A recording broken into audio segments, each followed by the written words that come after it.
listening to Smashing the Party. This is your host, Nate Bomberger.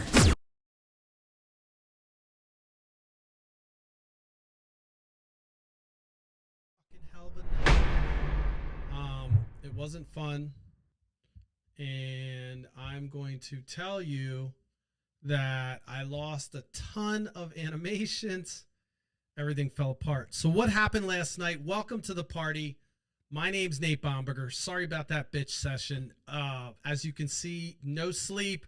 Gotta get this motherfucker out. So I'm up. Last night my internet went out midstream.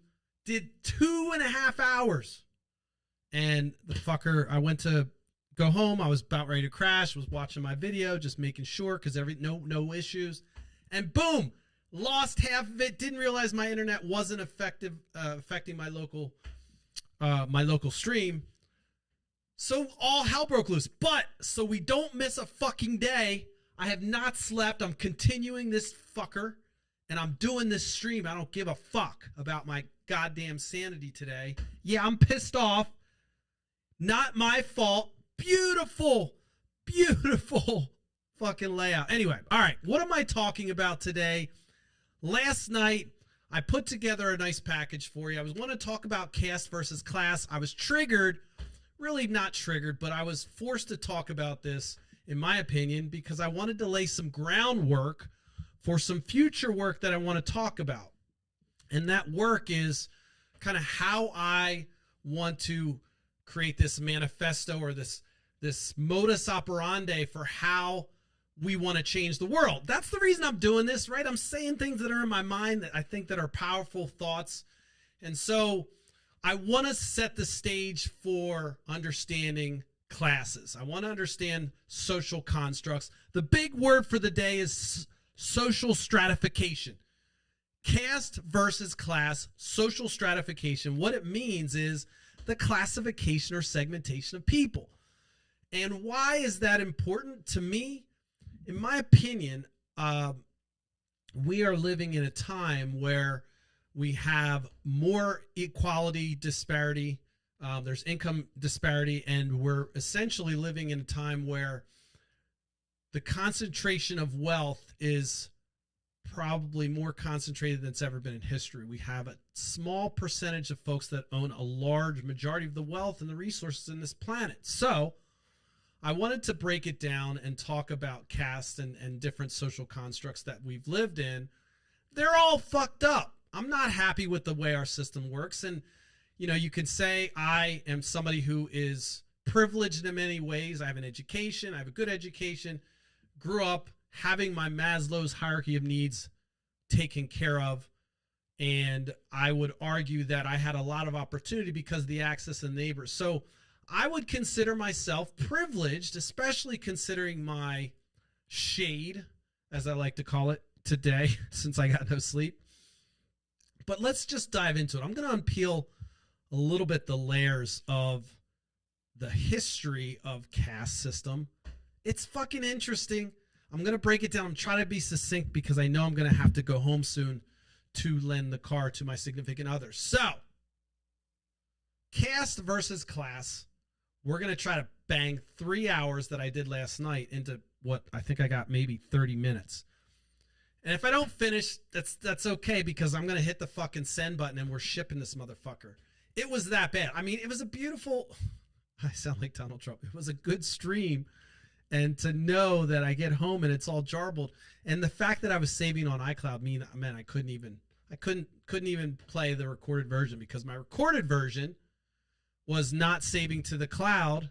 So, you know, what are the lessons learned? Motherfucking internet. I pay for this shit. It fucking broke. Anyway, all right.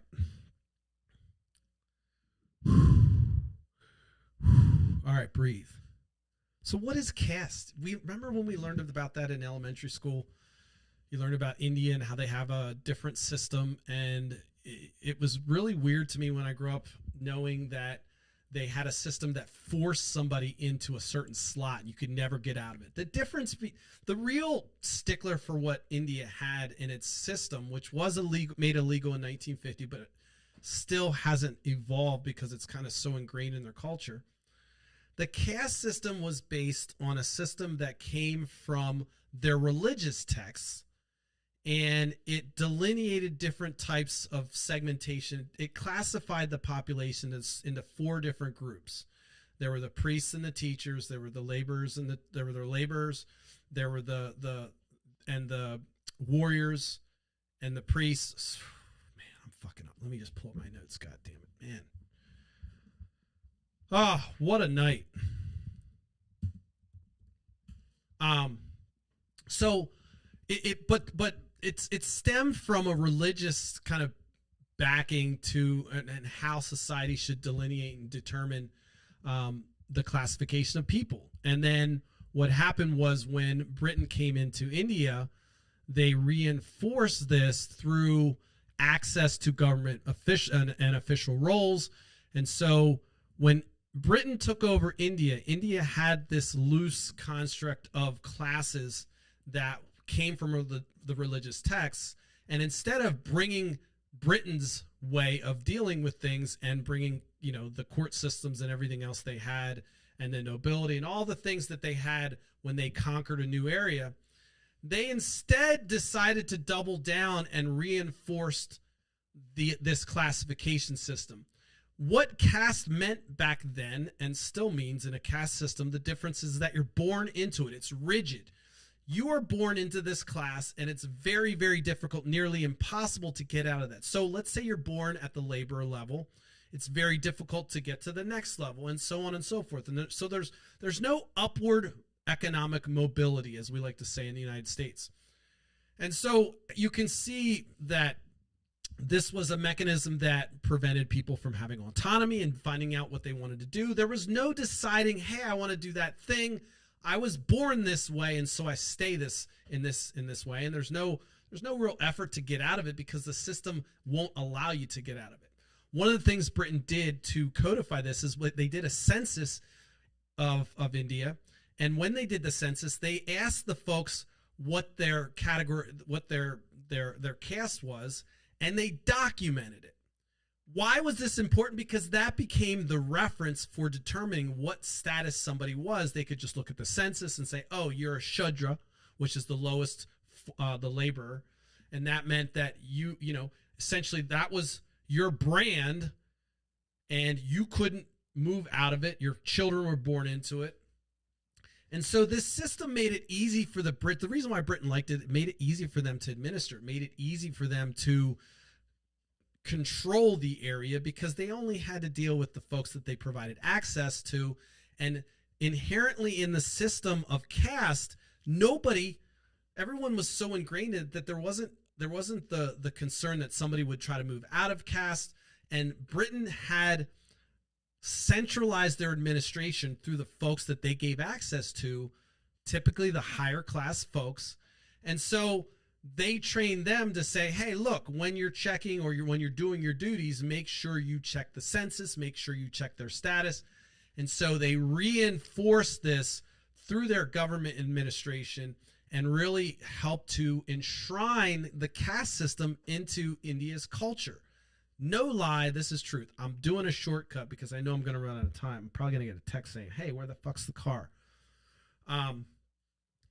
So the big thing that I wanted to that I laid out last night was that the caste system created an easy way for imperialistic society or civilization or conqueror like Britain was to control them. It also made internally the folks at the top, it made it easy for them to control everyone else because this hierarchy was ingrained. There was no worry or concern or even cultural awareness that somebody could go outside of their caste. If you were a maid, you were a maid, and your mom was a maid, and maybe your grandma was a maid. That still exists today. 1950, they made it illegal, but because it was so enshrined in their culture, it still can be seen, and the effects of this formal structure still creates the poverty, still creates the control, still creates the power dynamics that it did back then. Even though it was made illegal, it just was difficult to come out of, especially after 500-600 years. So this caste system, the defining characteristic was that You were born into it. You couldn't move outside of your caste. Let me just read the caste for you too, because I know I'm sloppy right now, but I'm banging this out. Like I said, last night was the first time I did a 3-hour, and of course, all hell broke loose. And I'm blaming the candy factory, Jason. Fucking internet went out, both Wi-Fi and everything else. I love you, but damn it, it sucked. And here I am, no sleep, and I got a fucking meeting at 9. So we're gonna be excited today. But anyway, look, consistency. We want to get this out. We want to get this information. It's important. And like I said, I wanted to do this because I want to lay a groundwork. So I'll calm down. I'll breathe. Take a deep breath, Nate.